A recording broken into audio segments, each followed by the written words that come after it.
Good morning. This is Father Stephen Kelly from St. John's Church in Detroit. We're continuing our series of daily morning meditations, where we generally look at one or another of the lessons that are assigned for morning or evening prayer, what is known as the Daily Office Lectionary. Today, I thought for Thursday, let's take a look at the lesson that's assigned from St. Paul's letter to the Galatians. We're on chapter number 4, beginning at the 21st verse. Tell me, ye that desire to be under the law, do you not hear the law? For it is written that Abraham had 2 sons, the one by a bondmaid and the other by a free woman.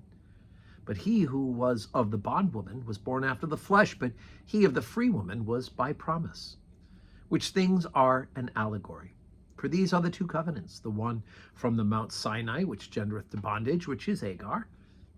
For this Hagar is Mount Sinai in Arabia, and answereth to Jerusalem, which now is and is in bondage with her children.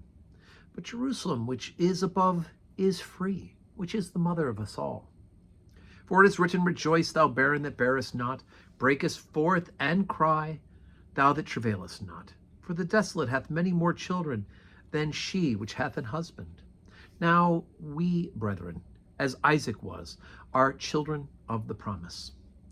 But as then he that was born after the flesh persecuted him that was born after the Spirit, even so it is now.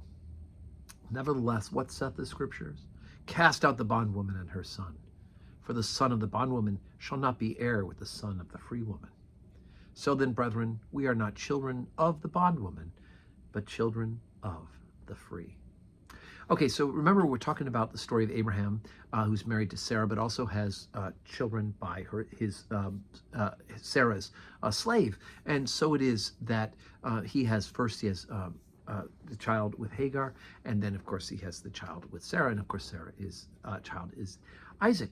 And because of Sarah's jealousy over the fact that the slave also has a child by her husband, even though Sarah is the one who begins and instigates it to happen.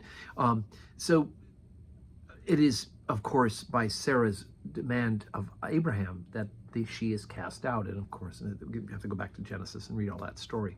But what's interesting about that is that Paul draws an allegory.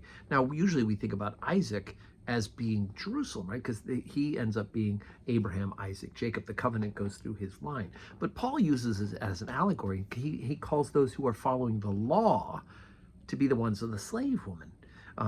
And of course, because they are enslaved, he refers them to Mount Sinai, where the law was given. The law is given in order to remind us of our sinfulness. But Paul's fighting against those in the early church who are trying to make people follow the teachings of the original covenant in order to become Christians. In other words, males have to be circumcised before they can be Christians. And of course, there's no need for that because the original covenant has now been fulfilled in Jesus Christ. And so Paul's trying to drive home the fact that the salvation and the relationship of covenant, of that covenant between God and man, is no longer a work of the flesh, right? Circumcision.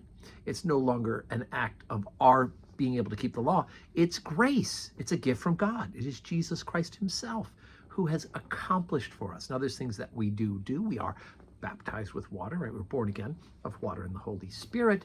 We receive the Blessed Sacrament. We worship together. But we read the Scriptures because we want to know more and more about Jesus and about him and his church.